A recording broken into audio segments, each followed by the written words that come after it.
और 8 शेतकरी आत्महत्या करतात. 3 वाजता बैठक लावली आहे. शेतकरी आत्महत्या करतात आहेत या सरकारच्या धोरणामुळे. आणि काही लोकांनी समाधान करूनच घ्यायचं नाही ठरवलं तर काय करता येईल?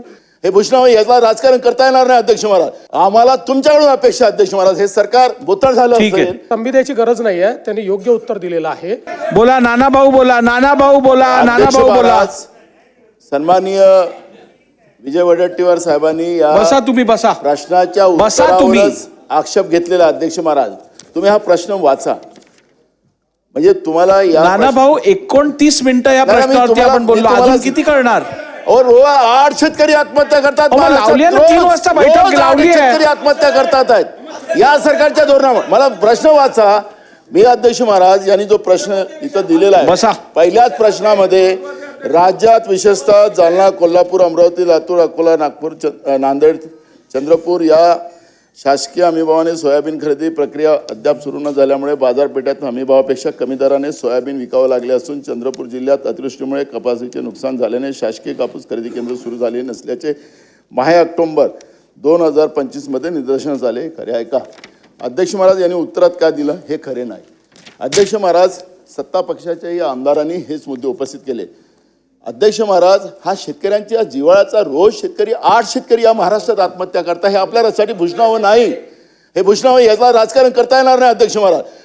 आम्हाला तुमच्याकडून अपेक्षा अध्यक्ष महाराज हे सरकार बोथळ झालं असेल. हे सरकार बोथळ झालं असेल पण याला तुम्हाला सूचना द्या म्हणून हा प्रश्न राखून ठेवा. याला उत्तर बसा. खालती बसा. या प्रश्नावरती आपण अर्धा तास चर्चा केलेली आहे.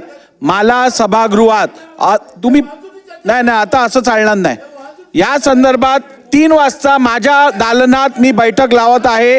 ज्या सदस्यांना आपलं मत मांडायचं असेल त्यांनी 3 वाजता माझ्या दालनात येऊन या बैठकीत सहभाग घ्यावा. महोदय माननीय अध्यक्ष महोदयाने रुलिंग दिलं आहे. शेवटी प्रश्न राखून ठेवून थोडे त्यातनं काही मार्ग निघणार आहे. ते स्वतः त्याच्यावर बैठक घेत आहेत त्याच्यावर. आणि हा काही विषय आमच्याकरता राजकारणाचा नाही आहे. त्यांच्याकडे बैठक करू. अजून काय असेल ते करू. त्यातनं मार्ग काढू. चला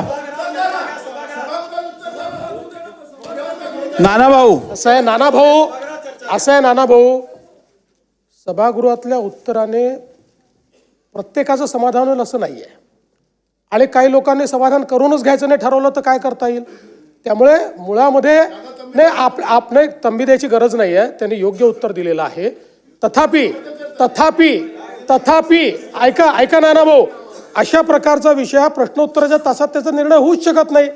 कसा होऊ शकेल? म्हणून अध्यक्षांनी स्वतः पुढाकार घेतला आणि अध्यक्षांनी या ठिकाणी स्वतः जर सांगितलेलं आहे की मी बैठक घेतो तर मग आपण त्या बैठकीत विषय मांडून ते विषय पार करून घेतले पाहिजे. नाना भाऊ मी बैठकीतही शासनाला गरज पडल्यास योग्य निर्देश देऊ शकतो. आपण बसा. प्रश्न क्रमांक 2 चला.